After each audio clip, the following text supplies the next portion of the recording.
ایک تحریک چل رہی ہے وہ اسرائیل اور امریکہ کی مصنوعات کا بائیکاٹ کرنے کی. یہ بھی کچھ غیرت مند مسلمان ایسی تحریک چلا رہے ہیں اور سنا ہے کہ اس کا کچھ اثر بھی ہو رہا ہے.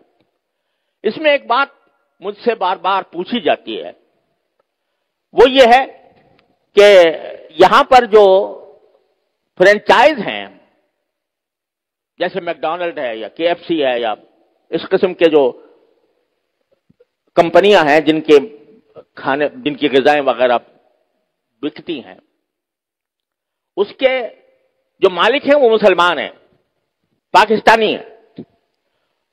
البتہ چونکہ فرنچائز کا انہوں نے معاہدہ کر رکھا ہے، لہذا 5% یا 10% آمدنی کا حصہ وہ ان کمپنیوں کو جاتا ہے.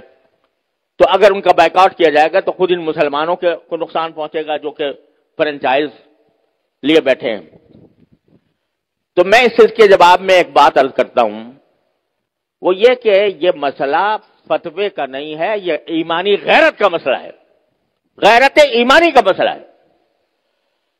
کسی غیرت مند مسلمان کو یہ گوارا نہیں ہونا چاہیے کہ اس کی آمدنی کا 1 پیسہ بھی کسی ایسے شخص کو پہنچے جو اسرائیل کو مدد دے رہا ہے. یہ انسان کی ایمانی غیرت کا تقاضا ہے. یہ کہنا کہ بھئی 5% جاتا ہے، اب 95% تو ہم کھاتے ہیں. ارے بھائی 95% آپ کھا چکے، بہت الحمدللہ، کافی اپنے نفع بنا لیا. اب آپ یہ تو کر سکتے ہو کہ اس فرنچائز کو ختم کر کے اپنا کاروبار شروع کر دو. اگر اس کو ختم کر کے اپنا کاروبار شروع کرو گے تو ذرا تھوڑا سا پتہ تو چلے گا ان کو کہ یہ جو ہم دنیا بھر کے اندر ہم اپنی مصنوعات چلا رہے ہیں، دنیا بھر میں ہمارا سکہ چل رہا ہے، اس کا کچھ اثر تو ہوگا. یہ کہنا کہ 5% جا رہا ہے ان کو اور ہم نے 5% جا کے کیا اس میں کیا فرق پڑے گا.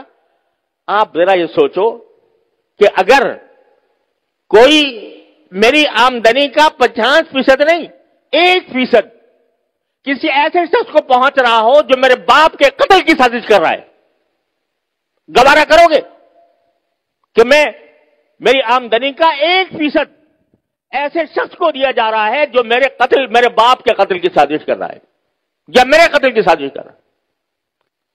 تو اب یہاں اس کو 1% اور 2% اور 5% سے ناپو گے. لوگ فتوے کی بات کرتے ہیں، یہ فتوے کا مسئلہ نہیں ہے، یہ ایک غیرت ایمانی کا مسئلہ ہے. اور اس غیرت ایمانی کے تحت یہ میں سمجھتا ہوں کہ کسی غیرت مند مسلمان کو اس کا اقدام نہیں کرنا چاہیے.